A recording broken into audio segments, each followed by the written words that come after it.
مجھے فون کیا اور میں اللہ اکبر کہہ کر نیت باندھے ہوئے تھا، میری گھنٹی کی جگہ پر گانا بجنے لگا انڈیا کا، نماز کی حالت میں، بتائیے میں کیا کروں؟ موبائل کو نکال کر جیب سے گانا بند کر دوں، موبائل سوئچ آف کروں یا آن ہی رہنے دوں؟ موبائل نکال سکتا ہوں یا نہیں نکال سکتا ہوں جیب سے اور بند کر سکتا ہوں یا نہیں؟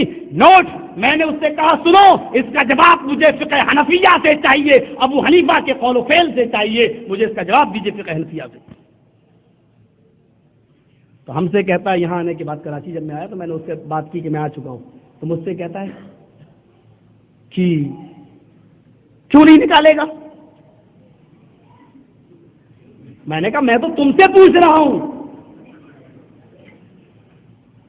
تمہاری کتاب میں تو یہ لکھا ہے کہ نماز کی حالت میں اگر کسی نے قرآن کو اٹھا لیا اور اس کو پڑھ لیا بطلت صلاۃہ، تو اس کی نماز باطل ہو جاتی ہے۔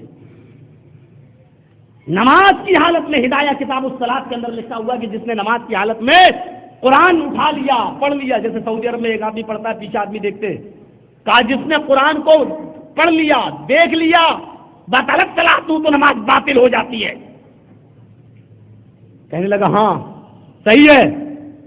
میں نے کہا اب بتاؤ؟ بولا نہیں نکال سکتا ہے موبائل۔ میں نے کہا گانا بجنے دیں؟ میں نے اس سے کہا گانا بجنے دوں؟ کہنے لگا بجنے دو، نکالو گے تو نماز باطل ہو جائے گی۔ میں نے کہا قرآن اٹھانے سے نماز باطل ہو جاتی ہے؟ کہنے لگا ہاں۔ ہم نے کہا فتاوی عالمگیری دیکھ، اس میں لکھا ہے کتے کے بچے کو اٹھا کر گود میں لے کر اگر کوئی نماز پڑھے تو جازت صلاۃ نماز ہو جاتی ہے۔ میں نے کہا اب بتا کیا فتویٰ دیتا ہے؟ کتے کے پلے کو اٹھا کر نماز پڑھی جائے تو ہو جائے گی، ہم موبائل نکال کر بند کر کے جیب میں رکھ دے تو نماز باطل ہو جائے گی۔ میں نے کہا فقہ حنفیہ سے جواب دو۔ فون آنا بند ہو گیا۔ کون سا ایسا مسئلہ ہے؟ اللہ کے نبی اپنی نواسی امامہ کو جب نماز پڑھتے تھے تو زمین سے اٹھا لیتے تھے، گود میں لے لیتے تھے، رکوع کرتے تھے اس کو رکھ دیتے تھے، بٹھا دیتے تھے، پھر کھڑے ہوتے تھے تو گود میں لے لیا کرتے تھے۔ اللہ کے نبی امامہ کو اٹھا رہے ہیں، گود میں لے رہے ہیں، بٹھا رہے ہیں، اللہ کے نبی کی نماز میں فرق نہیں پڑتا ہے۔ اہل حدیث کی دلیل یہی حدیث ہے کہ جب بچی کو گود میں اٹھایا جا سکتا ہے، رکھا جا سکتا ہے، تو نماز کی حالت میں اگر موبائل بجنے لگے تو اس کو اٹھا کر نکال کر بند کر کے پھر جیب میں رکھا جا سکتا ہے۔ ہمارے پاس حدیث ہے، قیامت کی صبح تک کوئی بھی سوال پیش کرو، اہل حدیث انشاءاللہ اس کا جواب صرف رب کے قرآن سے دے گا، جناب محمد رسول اللہ کے فرمان سے دے گا، کیونکہ اہل حدیث کا عقیدہ یہ ہے کہ الیوم اکملت لکم دینکم واتممت علیکم نعمتی، اے نبی آج میں نے دین کو مکمل کر دیا تمہارے لیے۔ اللہ تعالیٰ نے نبی اکرم کے زمانے میں نبی اکرم کے اوپر ہی دین کو مکمل کر دیا تھا، جب دین مکمل ہو چکا ہے تو اس میں کوئی چیز باقی نہیں رہی ہے۔ ابو حنیفہ، امام شافعی، امام مالک، احمد ابن حنبل، اعلی حضرت غوث پاک احمد رضا، یہ سارے کے سارے لوگوں کا پتہ بھی نہیں تھا، یہ لوگ پیدا نہیں بھی ہوتے تب بھی دین میں کوئی کمی نہیں تھی، اور یہ بعد میں آ گئے تب بھی دین میں کوئی اضافہ نہیں ہو گیا۔ دین وہی مانا جائے گا جو جناب محمد رسول اللہ نے دیا۔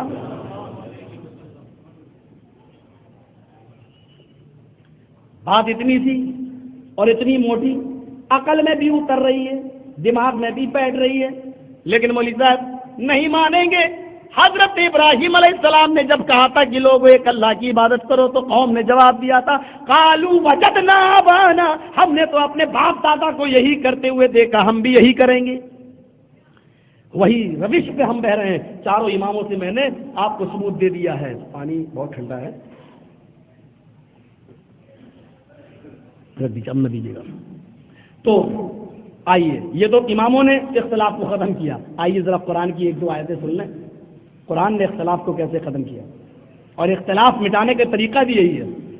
پہلی آیت، یا ایھا الذین آمنوا، یا ایھا الذین آمنوا اتقوا اللہ حق تقاتہ ولا تموتن الا وانتم مسلمون واعتصموا بحبل اللہ جميعا ولا تفرقوا واذکروا نعمت اللہ علیکم اذ کنتم اعداء فالف بین قلوبکم فاصبحتم بنعمتہ اخوانا۔ پوری آیت پر میں نہیں چل پاؤں گا، اس کے ٹکڑے پر غور کرو۔ اے ایمانو والو، اللہ سے ڈرو جیسا کہ اس سے ڈرنے کا حق ہے، ولا تموتن الا وانتم مسلمون، اور تم نہ مرو مگر مسلمان ہو کر، یعنی جب موت تمہارے پاس آئے تو پورے کے پورے تم مسلمان رہو۔ پھر کہا جا رہا ہے وَاعْتَصِمُوا بِحَبْلِ اللَّهِ، دیکھیے اختلاف مٹانے کا طریقہ، وَاعْتَصِمُوا بِحَبْلِ اللَّهِ جَمِيعًا، تم سب مل کر اللہ کی رسی کو مضبوطی سے پکڑ لو۔ وَاعْتَصِمُوا ویسے ہی جمع مذکر حاضر کا صیغہ ہے اور فعل امر ہے، وَاعْتَصِمُوا تم سب پکڑ لو بِحَبْلِ اللَّهِ، اللہ کی رسی یعنی قرآن کو، اور جمیعاً تاکید کے لیے کہہ دیا گیا سب مل کر، یعنی یہ نہیں کہ کوفہ والوں کا مسلک الگ ہے، عراق والوں کا الگ ہے، انڈیا والوں کا الگ، پاکستان والوں کا الگ، نہیں، جمیعاً کہہ کر یہ بتا دیا تم سب ایک ساتھ مل کر اللہ کی رسی کو مضبوطی سے پکڑ لو، ولا تفرقوا اور فرقوں میں مت بٹو۔ دیکھیے قرآن نے لفظ فرقہ استعمال کیا، کیا کہا؟ ولا تفرقوا، اور فرقوں میں مت تقسیم ہو، فرقوں میں مت بٹو۔ فرقوں میں بٹنے سے بچا رہا ہے قرآن، تو اس کا طریقہ کیا بتا رہا ہے؟ واعتصموا بحبل اللہ، اللہ کی رسی کو مضبوطی سے پکڑ لو۔ مطلب کیا نکلا؟ اس کا مفہوم نکالیے، اس کا سیدھا مفہوم اور الٹا مفہوم دونوں نکالو۔ مفہوم سیدھا کیا ہے؟ اللہ کی رسی کو پکڑو گے تو فرقے مٹیں گے۔ آج فرقے بنے ہوئے ہیں، مطلب یہ ہے کہ ہم نے اللہ کی رسی کو مضبوطی سے نہیں پکڑا ہے۔ دونوں مفہوم آپ اپنے سامنے رکھیے۔ آج قرآن نے اصول بتایا ہے واعتصموا بحبل اللہ، تم سب اللہ کی رسی کو مضبوطی سے پکڑ لو، ولا تفرقوا فرقوں میں مت بٹو، یعنی مضبوطی سے قرآن کو پکڑو گے تو فرقے مٹیں گے۔ آج فرقے موجود ہیں، بلکہ 72 فرقے وجود میں ہیں، اس کا مطلب یہ ہے کہ ہم نے اللہ کی رسی کو مضبوطی سے نہیں پکڑا ہے، یہ مطلب ہے۔ اور فرقے کا لفظ استعمال کیا، بلا تفرقوا فرقوں میں مت بٹو۔ اور جو اللہ کی رسی کو قرآن کو مضبوطی سے پکڑے گا آٹومیٹک وہ حدیث کو پکڑے گا ہی، بغیر حدیث کو پکڑے ہوئے وہ قرآن کو پکڑ ہی نہیں سکتا ہے۔ اللہ نے ایسا ہی نازل کیا ہے قرآن کو کہ مجبور ہو کر تمہیں حدیث کو پکڑنا ہی پڑے گا، پکڑنا ہی پڑے گا۔ جو لوگ حدیثوں کا انکار کرتے ہیں اور صرف قرآن کو مانتے ہیں، ان سے ایک بات پوچھ لیجئے، ختنہ کراتے ہو یا نہیں کراتے ہو؟ جاؤ پورے قرآن میں ختنے کا ثبوت دکھلا دو۔ حدیث کو مانتے ہو، قرآن کو نہیں مانتے ہو، بتاؤ جناب محمد رسول اللہ کے باپ کا کیا نام تھا، ماں کا کیا نام تھا؟ قرآن سے ثابت کرو، قرآن سے دکھاؤ۔ ایسے تڑپے گا جیسے مچھلی پانی کے بغیر تڑپتی ہے۔ سنیے میرے بھائیوں، جو قرآن کو پکڑے گا مضبوطی سے اس کے لیے چارہ نہیں ہے، مجبور ہے، وہ پکڑے گا ہی حدیث کو، کیونکہ بغیر حدیث پر عمل کیے ہوئے قرآن پر عمل کر ہی نہیں سکتا۔ پہلی دلیل قرآن نے کہا ہے انما حرم علیکم المیتۃ والدم ولحم الخنزیر وما اہل به لغیر اللہ۔ اللہ فرماتا ہے کہ سارے مردے حرام، انما حرم علیکم المیتۃ، مردے حرام، والدم خون بھی حرام۔ جب سارے مردے حرام ہیں، قرآن کہہ رہا ہے، تو ہمیں کوئی بھی مری ہوئی چیز نہیں کھانی چاہیے، لیکن اللہ کے نبی صلی اللہ علیہ وسلم کی حدیث ہمیں بتاتی ہے کہ دو مردے حلال ہیں، اور آپ نے ان کا نام بھی لیا۔ آپ نے فرمایا ایک مچھلی اور ایک ٹڈی۔ ٹڈی میں نے بھی نہیں دیکھی، اس لیے پوچھنا نہیں ٹڈی ہوتی کیا ہے، بس میں نے پڑھا ہے۔ ایک مچھلی اور ایک ٹڈی، السمک والجراد، ایک مچھلی اور ایک ٹڈی۔ کبھی کبھی سنتے ہیں ٹڈیوں کا دل نکلتا اور کھیتوں میں آ جاتا تو پوری کھیتی پورا کھیت برباد کر دیتی ہیں وہ لوگ۔ تو ایک ٹڈی اور ایک، لیکن قرآن کی آیت کو کس نے بتایا؟ جناب محمد رسول اللہ صلی اللہ علیہ وسلم۔ فرمایا والدم، اور خون بھی تمہارے اوپر حرام ہے۔ اللہ کے نبی قرآن کہتا ہے سارے خون حرام ہیں، لیکن حدیث، اللہ کے نبی کا قول، آپ کا فعل، آپ کا عمل بتلاتا ہے کہ دو خون حلال ہیں۔ آپ نے فرمایا دو خون کھا سکتے ہو آپ، فرمایا الکبد والطحال، ایک کلیجی اور دوسری تلی۔ کلیجی کیا خونی تو ہے، تلی کیا ہے؟ بہت سے ہمارے بھائی کہتے ہیں مکروہ ہے، ان کے ہاں جو چیز سمجھ میں نہ آئے کہتے ہیں مکروہ ہے۔ ایک انڈیا میں مفتی مل گیا، بولا بیڑی سگریٹ کو آپ نے حرام کر دیا، یہ بھی مکروہ ہے، دکھاؤ قرآن حدیث میں کہاں آیا؟ میں نے کہا بیڑی سگریٹ مکروہ ہے؟ بولا ہاں۔ ہم نے کہا حرام نہیں ہے؟ کہا نہیں۔ میں نے کہا اچھا فضول خرچی تو ہے؟ بولا ہاں۔ ہم نے کہا پیسہ جو جاتا ہے اس میں وہ فضول خرچی ہے کہ نہیں؟ کہا ہم نے کہا ہاں۔ وہ کہنے لگا ہاں فضول خرچی تو ہے، اچھی چیز نہیں ہے اس میں پیسہ جائے۔ میں نے کہا ان المبذرین کانوا اخوان الشیاطین، اللہ کہتا فضول خرچی کرنے والے شیطان کے بھائی ہیں۔ اب یہ بتاؤ شیطان کا بھائی بننا حلال ہے یا حرام یا مکروہ، کیا ہے؟ چپ ہو گیا، کوئی دلیل سے بات نہیں۔ ان کے یہاں. تو قرآن کی آیت کو سمجھنے کے لیے حدیث کی ضرورت ہے. اللہ فرماتا قرآن میں السارق والسارقۃ فاقطعوا ایدیہما، چوری کرنے والے مرد اور چوری کرنے والی عورت دونوں کا ہاتھ کاٹ دو. اب کتنی چوری کرے گا؟ 1 روپیہ چورایا ہاتھ کاٹ دو گے؟ کون سا ہاتھ کاٹو گے، دایاں یا بایاں؟ کتنا کاٹو گے؟ 1 انگلی، 2 انگلی، پورا پنجہ، پورا گٹا، پوری کلائی؟ دوبارہ چوری کرے تو کیا کاٹو گے؟ چور کی عادت نہیں بدلی، تیسری بار چوری کی تو آپ کیا کاٹو گے؟ چوتھی بار چوری کی تو پھر کیا کاٹو گے؟ کتنی چوری پر آپ اس کا ہاتھ کاٹیں گے؟ یہ ساری تشریح قرآن کی اس آیت کی آپ کو ملے گی محمد رسول اللہ کی حدیث میں. اس لیے اللہ جو فرما رہا ہے وَاعْتَصِمُوا بِحَبْلِ اللَّهِ، اللہ کی رسی کو مضبوطی سے پکڑ لو، اس کا مطلب یہ ہے کہ قرآن و حدیث دونوں کو مضبوطی سے پکڑ لو، کیونکہ قرآن کو پکڑو گے تو حدیث آٹومیٹک پکڑنا ہی پڑے گی آپ کو. اللہ نے فرمایا الزانیۃ والزانی فاجلدوا کل واحد منہما 100 جلدہ، زنا کرنے والی عورت اور زنا کرنے والے مرد دونوں کو 100 کوڑے مارو. قرآن نے تو عام لفظ استعمال کیا، جو بھی زنا کرتا ہوا پکڑا جائے، گواہ ہوں یا اقرار جرم کر لے تو اس کے 100 کوڑے مارو. لیکن اللہ کے نبی کی حدیث فرماتی نہیں، یہ کنوارے مرد کے لیے ہے، کنواری عورت لڑکی کے لیے. شادی شدہ مرد اور شادی شدہ عورت اگر زنا کرتی ہے تو اس کو 100 کوڑے نہیں مارے جائیں گے، بلکہ اس کو رجم کیا جائے گا، سنسار کیا جائے گا. یہ تشریح ہمیں حدیث میں ملے گی. اس لیے قرآن کو سمجھنا ہے تو حدیث کا سہارا لینا ہی پڑے گا. قرآن و حدیث دونوں بس ایک وحی ہے، مطلوع ہے، غیر مطلوع ہے. ایک کی تلاوت ہوتی ہے، ایک کی تلاوت نہیں، ورنہ حدیث بھی میرے بھائیوں وہی اہمیت رکھتی ہے. بغیر حدیث کے آپ قرآن کو نہیں سمجھ سکتے. دونوں جڑواں بھائی. تو قرآن کی ایک آیت سے پتہ چل گیا کہ تب فرقے کب مٹیں گے؟ جب ہم اللہ کی رسی کو مضبوطی سے پکڑیں گے. اور آج ہم اللہ کی فرقے میں بٹے ہوئے ہیں، اس کا مطلب یہ ہے کہ ہم نے اللہ کے رسول کی حدیث کو نہیں پکڑا. آیت نمبر 2، دوسری آیت پڑھوں گا، اس کے بعد ایک حدیث. آیت نمبر 2، یا ایھا الذین آمنوا، اس پر ذرا غور کیجئے گا اور ایک ایک لفظ پر غور کیجئے گا. میں اس سے کچھ ایک پوائنٹ نکالوں گا. یا ایھا الذین آمنوا اطیعوا اللہ واطیعوا الرسول واولی الامر منکم. دیکھیے لفظ اطیعوا کہاں آ رہا ہے؟ یا ایھا الذین آمنوا اطیعوا اللہ واطیعوا الرسول واولی الامر منکم. اب اطیعوا نہیں آیا ہے، واولی الامر منکم. اور اس کے بعد کیا کہا جا رہا ہے؟ فَإِن تَنَازَعْتُمْ فِي شَيْءٍ فَرُدُّوهُ إِلَى اللَّهِ وَالرَّسُولِ. اور اس کے بعد ایک اور زبردست جملہ، إِن كُنتُمْ تُؤْمِنُونَ بِاللَّهِ وَالْيَوْمِ الْآخِرِ. کانٹیکٹ دیکھیے، مومن، مسلم اور کافر یہ سب اس آیت کے اندر پیش کر دیا ہے. یا ایھا الذین آمنوا، اے ایمان والو، اگر تم اپنے دعوے میں سچے ہو تو اطیعوا اللہ، اللہ کی اطاعت کرو، واطیعوا الرسول، اور رسول کی اطاعت کرو. ان دونوں کے ساتھ اطیعوا کا لفظ آ رہا ہے. اطیعوا اللہ، اللہ کی اطاعت کرو، واطیعوا الرسول، اور رسول کی بھی اطاعت کرو، واولی الامر منکم، اور اپنے امیر کی، حاکم وقت کی بھی اطاعت کرو. لیکن حاکم وقت کی اطاعت کے ساتھ اطیعوا کا لفظ نہیں آیا ہے، صرف واو عاطفہ آیا ہے. وَأُولِي الْأَمْرِ مِنْكُمْ، یہ نہیں کہا وَأَطِيعُوا أُولِي الْأَمْرِ مِنْكُمْ، نہیں کہا وَأَطِيعُوا، نہیں کہا وَأُولِي الْأَمْرِ مِنْكُمْ. مطلب کیا ہے؟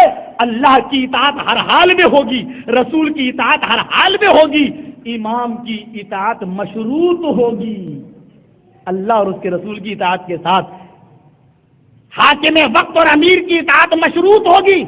اگر حاکم وقت یا آپ کا امیر یا آپ کا عالم اگر کوئی بات کہہ رہا ہے تو اس کو دیکھا جائے گا رب کے قرآن میں اور محمد رسول اللہ کے فرمان میں، اللہ اور اس کے رسول کے حد کے اندر اس کو دیکھا جائے گا. اس کو اگر آپ کا حاکم، آپ کا امیر اگر وہ بات کہہ رہا ہے جو اللہ اور اس کے رسول کے یعنی قرآن میں اور حدیث میں موجود ہے تو مانی جائے گی. جیسے حضرت عمر فاروق نے کہا تھا کھڑے ہو کر کہ اے لوگوں، تم نے مجھے اپنا امیر بنایا ہے، اگر میں کبھی تمہیں قرآن و حدیث سے ہٹ کر کوئی کام کرنے کے لیے کہوں تو تم میرا کیا کرو گے؟ تو مجھے ہٹاؤ گے؟ لوگ خاموش ہیں. پھر کہا کہ تم میرا کیا کرو گے؟ خاموش ہیں. پھر کہا کہ اے لوگوں اگر میں قرآن و حدیث سے ہٹ کر تمہیں کوئی کام کرنے کے لیے کہوں تو تم کیا کرو گے؟ ایک نوجوان کھڑا ہوا اور کہا اے عمر ہمت ہے تو ذرا کہہ کر دکھا، ہمت ہے تو ذرا کروا کے دکھا۔ کہا میں نے یہ نہیں پوچھا کہ تم مجھے چیلنج کرو گے، میرا کیا کرو گے؟ کہا عمر تیری تلوار چھین کر تیری گردن اڑا دوں گا۔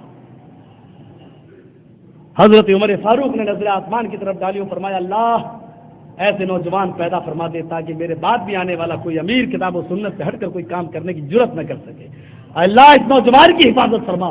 یہ ہوتے تھے دل کے صاف۔ یہاں تو لوگ منہ پھیر لیتے ہیں، میری امام کی بات نہیں مانی، منہ پھیر لیتے ہیں لوگ، بولنا چھوڑ دیتے ہیں لوگ، مسجدوں میں آنا تک کر دیتے ہیں۔ ایک مرتبہ ہمارے یہاں جھگڑا ہو گیا،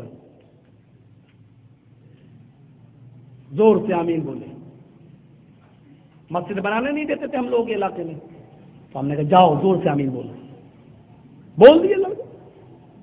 ان لوگوں نے مقدمہ دائر کر دیا، کیس کیا، کٹگھرے میں ہم کو بھی جانا پڑا۔ جج نے کہا بھائی جب ان کی مسجد ہے آپ لوگ زور سے آمین بھی بولتے ہیں، کیا بات ہے، کیوں جاتے ہیں آپ ان کی مسجد میں؟ میں نے کہا یہ لوگ بلاتے ہیں ہم کو۔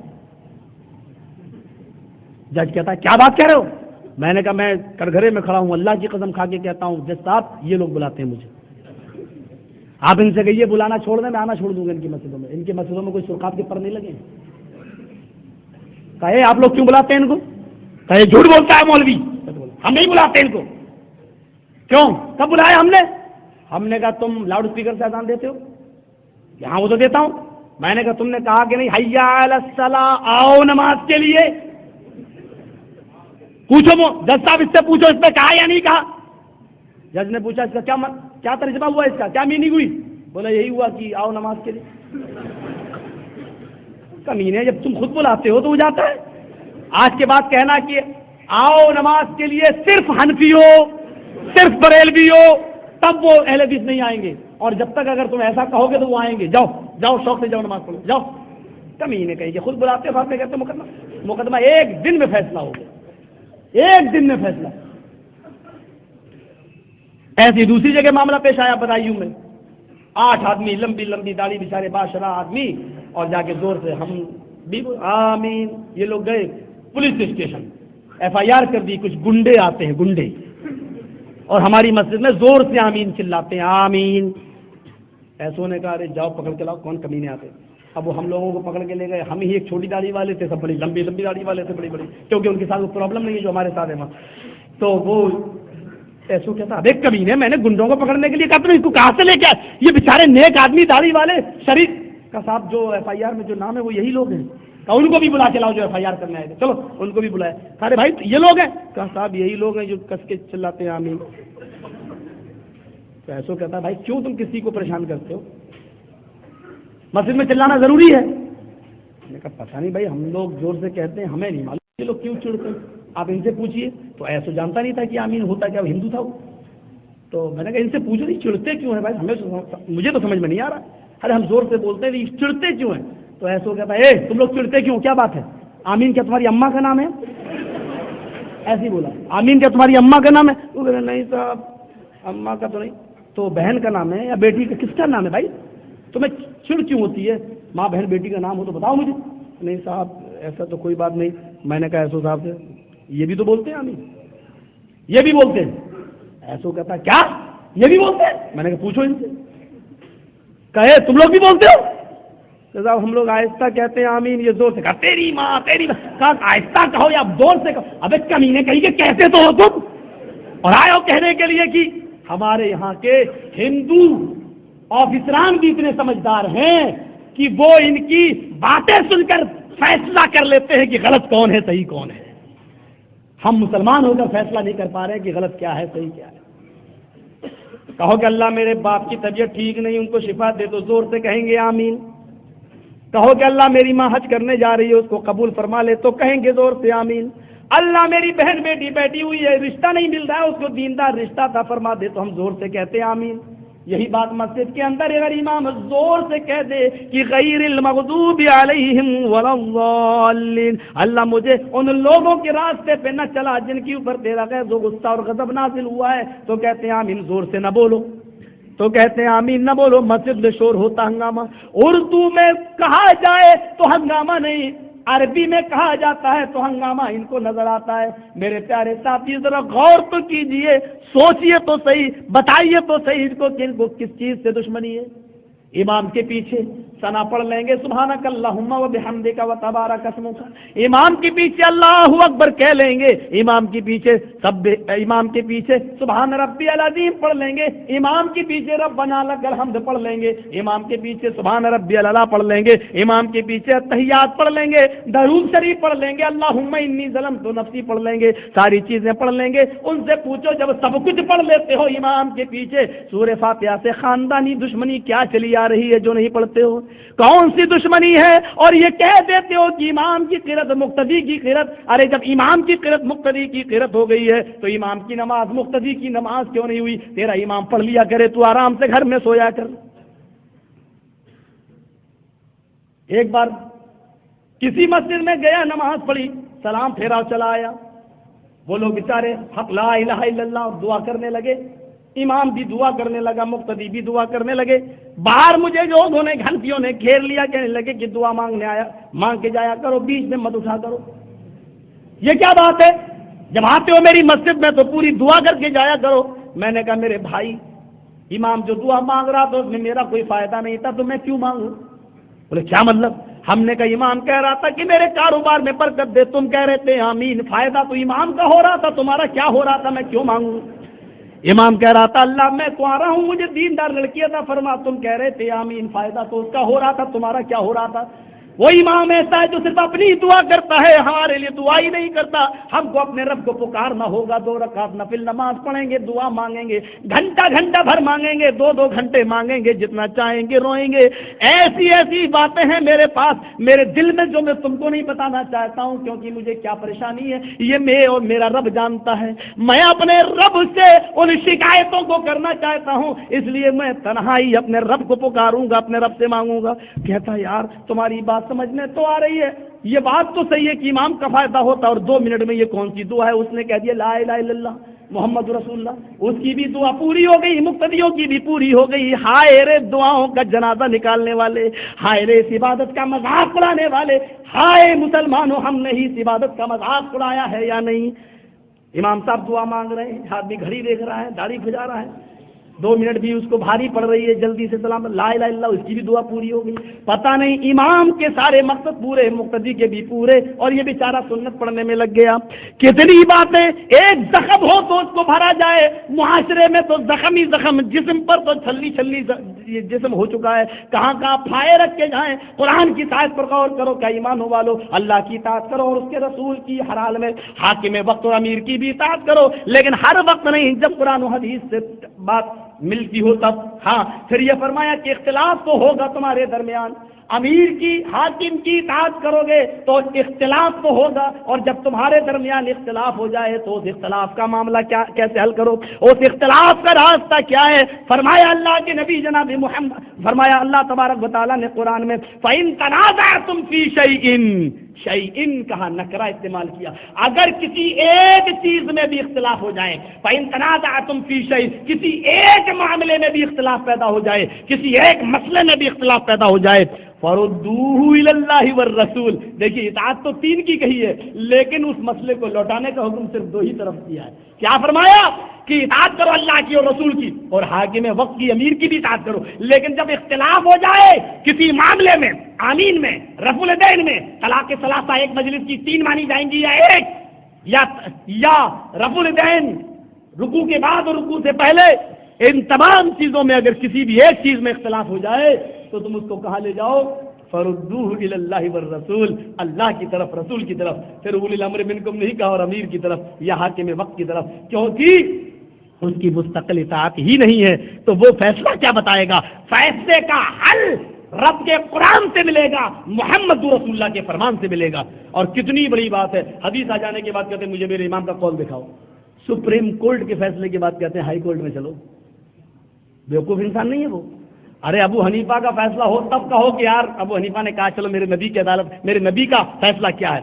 جج تو اللہ نے نبی کو بنایا ہے، اماموں کو نہیں، اور جس کو اللہ جج بناتا ہے وہ کبھی غلط فیصلہ کر نہیں سکتا، اللہ نے جج بنایا. دلیل فلا وربک لا یؤمنون حتی یحکموک فیما شجر بینہم. اے رسول تیرے رب کی قسم، اللہ نے اور معاملے میں شجر کی حجر کی قسم کھائی، کہیں درخت کی قسم کھائی، کہیں زمانے کی قسم کھائی، کہیں فجر کی قسم کھائی، کہیں چاند و سورج کی قسم کھائی، لیکن نبی کی عزت و آبرو اور نبی کی اطاعت اور نبی کے فیصلے کا جب معاملہ آیا تو اس نے اپنی ذات کی قسم کھائی. کیا فرمایا؟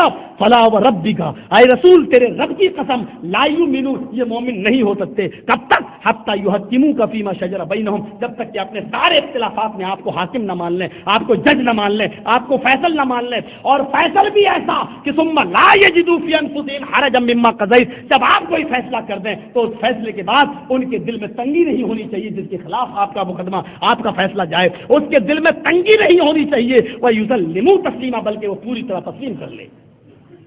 جج بنایا ہے، اور اللہ جس کو جج بناتا ہے اس سے غلطی نہیں ہوتی ہے، اور جو جج نہیں ہے ان سے غلطی ہو سکتی ہے فیصلہ کرنے میں.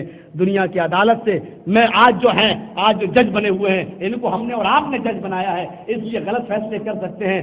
لیکن محمد رسول اللہ کو جج ہم نے اور آپ نے نہیں، جناب محمد رسول اللہ کو اللہ نے بنایا ہے، اس لیے وہ غلط فیصلہ نہیں کر سکتا. اچھا، ابو حنیفہ کو امام کس نے بنایا؟ اللہ نے کہا تھا کہ نبی کے بعد 4 امام اور بھیجوں گا، یا اللہ کے نبی نے کہا تھا کہ میرے انتقال کے بعد 4 امام اور آئیں گے؟ ابو حنیفہ کو امام کا درجہ کس نے دیا؟ بزرگ کس نے بنایا؟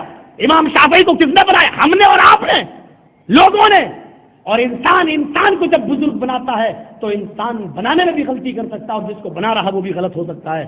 لیکن اللہ جس کو بزرگ بناتا ہے اس سے غلطی نہ تو اللہ سے ہو سکتی ہے اور نہ اس سے جس کو اللہ بنا رہا ہے. اور محمد کو رسول کس نے بنایا؟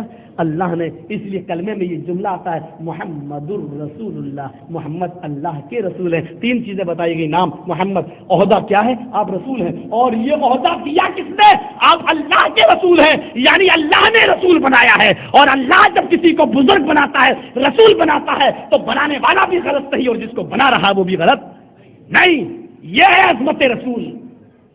ان تمام چیزوں کو ماننے کے باوجود بھی ہم کافر ہیں.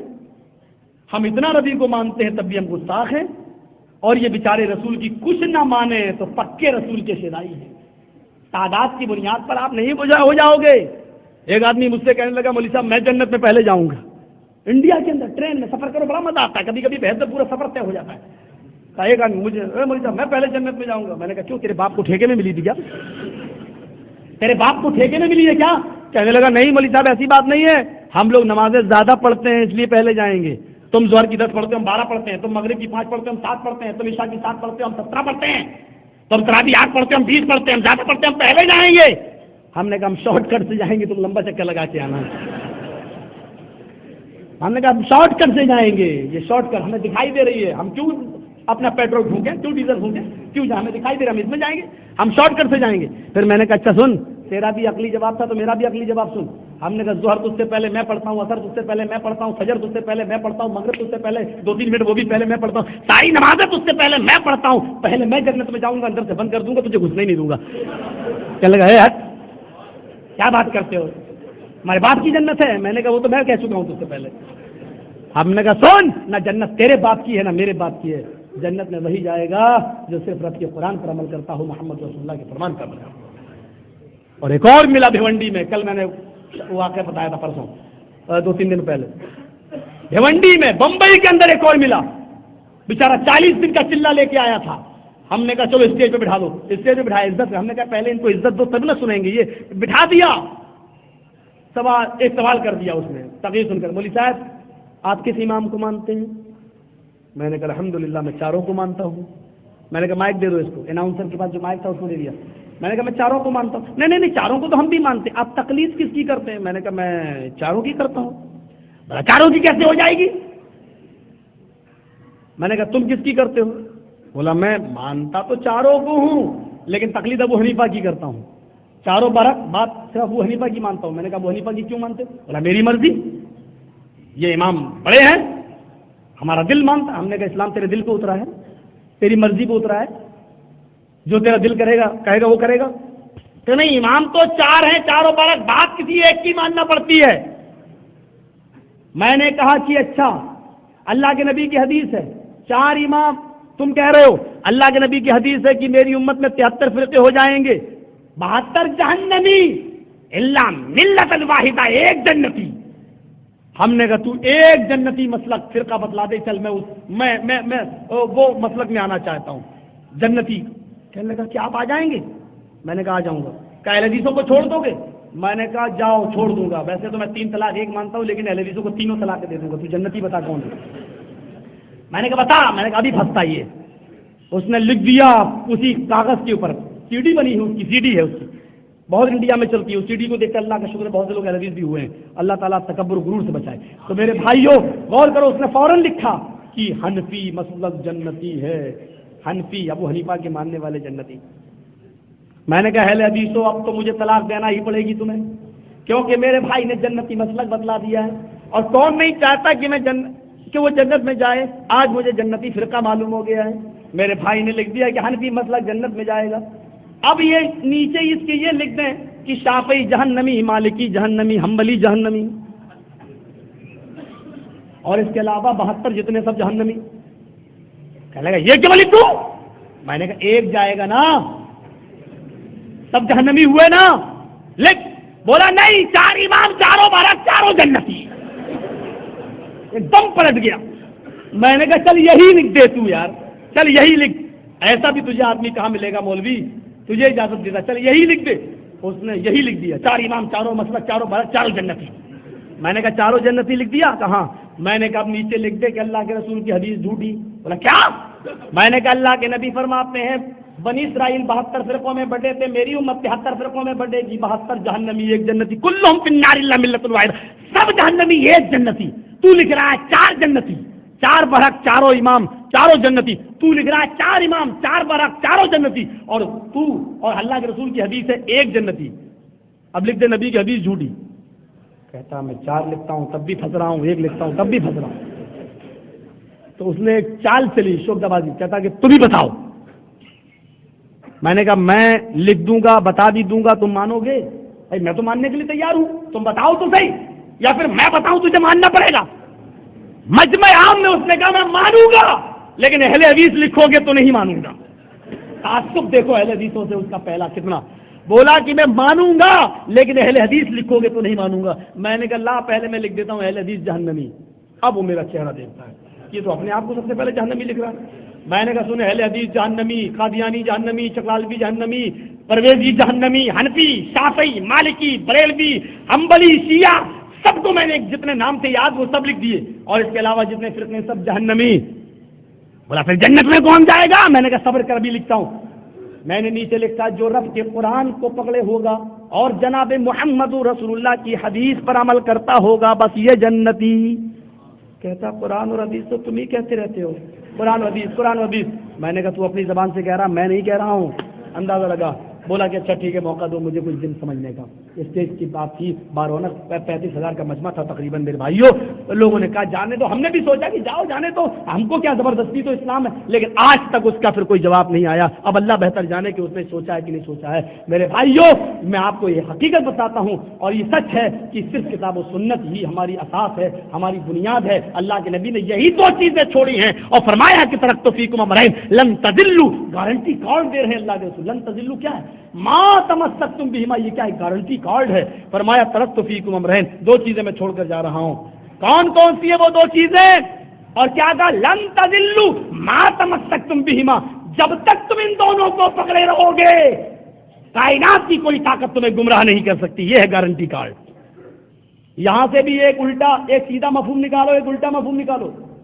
لن تضلوا ما تمسکتم بہما، جب تک تم ان دونوں کو پکڑے رہو گے کائنات کی کوئی طاقت تمہیں گمراہ نہیں کر سکتی۔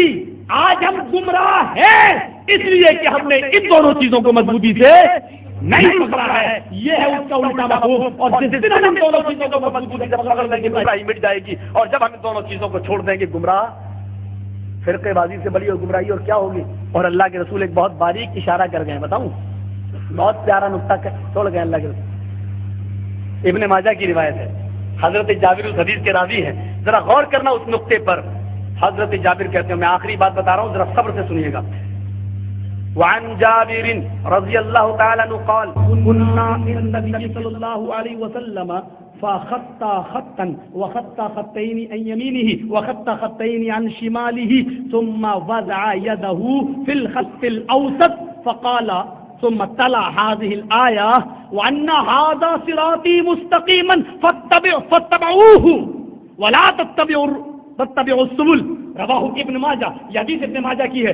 حضرت جابر فرماتے ہیں کہ کننا عند النبی، ہم اللہ کے نبی کے پاس بیٹھے ہوئے تھے، ہم نبی اکرم کے پاس بیٹھے ہوئے تھے، فخط خطن، آپ نے ایک لائن سیدھی کھینچی، فخط خطن، آپ نے ایک لائن سیدھی کھینچی، وخط خطین یمینی، اور اس کے دائیں طرف دو لائنیں کھینچی اور اس کو سیدھی لائن سے ملا دیا، وخط خطین یمینی، دو لائنیں اس کی دائیں کھینچی، وخط خطین یساری، اور دو لائنیں آپ نے اس کے بائیں کھینچی، اور پھر آپ نے اس آیت کی تلاوت فرمائی، وَأَنَّ هَذَا صِرَاطِي مُسْتَقِيمًا، سیدھے ہاتھ سیدھی لائن پر آپ نے اپنے انگلی کو رکھا اور فرمایا وَأَنَّ هَذَا صِرَاطِي مُسْتَقِيمًا، یہ میرا سیدھا راستہ ہے، وَاتَّبَعْتُمُوهُ، تم اسی کی اتباع کرو، وَلَا تَتَّبِعُوا السُّبُلَ، اور تم دوسرے راستوں کی پیروی اور اتباع نہ کرو، یہی میرا سیدھا راستہ ہے، یہی قرآن و حدیث کا راستہ ہے۔ اس میں نقطہ یہ ہے، آپ نے 4 ہی لائنیں کیوں کھینچی تھیں؟ 2 لائنیں دائیں 2 بائیں، وہ حدیث پہلے آ چکی ہے کہ 72 فرقے جہنمی، 1 جنتی، سب جہنمی، یعنی آپ کو معلوم تھا، اللہ نے من جانب اللہ آپ کو بتا دیا گیا تھا، اور آپ نے سارے فرقوں کے بارے میں یہ حکم عام دے دیا کہ جاؤ سب جہنمی 1 جنتی، لیکن 4 لائنیں کھینچ کر یہ اشارہ بھی کر گئے کہ فرقے تو بہت ہوں گے، لیکن 4 فرقے ایسے ہوں گے جو اپنے آپ کو سب سے بڑا ہونے کا دعویٰ کریں گے اور وہی اپنے آپ کو جنتی ہونے کا دعویٰ کریں گے، یہ نقطہ بھی پیش کر گئے۔ اور آپ نے دوسری روایت مستد احمد کی یہ ہے کہ آپ نے ان 4 لائنوں پر جو 2 دائیں 2 بائیں کھینچی تھی، ان لائنوں پر آپ نے لکھا ھذا سبیل الشیطان، ھذا سبیل الشیطان، ھذا سبیل الشیطان، ھذا سبیل الشیطان، اور جو سیدھا راستہ آپ نے کھینچا تھا لائن، اس پہ لکھا تھا ھذا صراط مستقیم، آپ نے لکھا یہ دائیں بائیں یہ شیطانی راستے ہیں، اور سیدھی جو لائن گئی ہے یہ صراط مستقیم ہے، یہ کتاب و سنت کی لائن ہے۔ تو میرے پیارے ساتھیوں، یہ 4 لائن کھینچ کر یہ اشارہ بھی کر گئے ہیں جناب محمد رسول اللہ صلی اللہ علیہ وسلم۔ میرے پاس اور دوسری حدیثیں اس وقت پیش کرنے کا موقع نہیں ہے، چونکہ آپ خود دیکھ رہے ہیں ایک دن میں 2 پروگرام، جو آدمی، میں بھی انسان ہوں، جنات نہیں ہوں میرے بھائیوں، اور کوئی پیر مریدی بھی نہیں مانتا ہوں کہ کسی بابا کا سایہ ہو میرے اوپر، تو میں بھی ایک انسان ہوں، تھک جاتا ہوں، اور پھر رات میں پوری نیند نہیں ہوتی، اور دن میں پھر ہم سفر کرتے ہیں آپ لوگوں کے ساتھ، تو یہ 1.5 گھنٹے کا میرا یہ پروگرام، مجھے امید ہے کہ انشاءاللہ امت کے اختلاف کو مٹانے کی فکر میں آپ جو ہے گامزن ہوں گے، اور میری یہ کیسٹ آپ غیر مسلک والوں کو پہنچائیں گے، اور ان کے ذریعے آپ یہ دعا بھی کریں گے سب کہ اللہ تعالیٰ ان کو بھی صراط مستقیم پہ چلنے کی توفیق عطا فرمائے، اللہ ہم سب کو نیک کام کی ہدایت عطا فرمائے، وما علینا الا البلاغ المبین، وآخر دعوانا الحمد للہ رب العالمین، السلام علیکم۔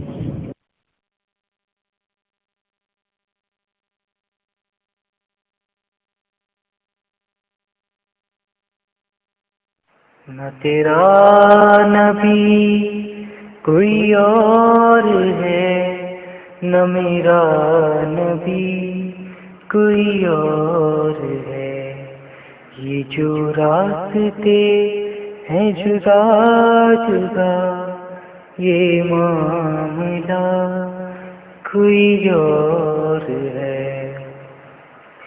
کیوں نہیں دیکھتا تو حدیث میں ہر شے یہاں موجود ہے، کیوں نہیں دیکھتا تو حدیث میں ہر شے یہاں موجود ہے، جب پڑھی حدیث تو سمجھ گئے یہ معاملہ کوئی اور ہے، نہ تیرا نبی کوئی اور ہے، نہ میرا نبی کوئی اور ہے، یہ جو راستے ہیں جدا جدا، یہ معاملہ کوئی اور ہے۔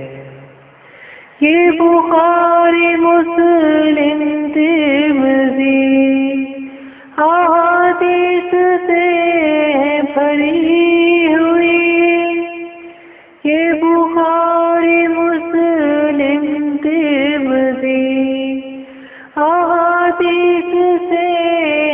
بھری ہوئی، تو نہ پڑھ سکا نہ سمجھ سکا، تو جان کے بھی انجان ہے، نہ تیرا نبی کوئی اور ہے، نہ میرا نبی کوئی اور ہے۔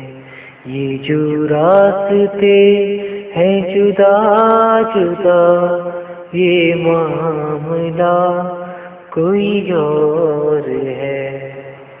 کیوں تکلیف میں ہے تو پھنسا ہوا، کیوں دور ہے تو حدیث سے، کیوں تکلیف میں ہے تو پھنسا ہوا، کیوں دور ہے تو حدیث سے، کیوں گھومتا ہے یہاں وہاں، ہر شے یہاں موجود ہے، نہ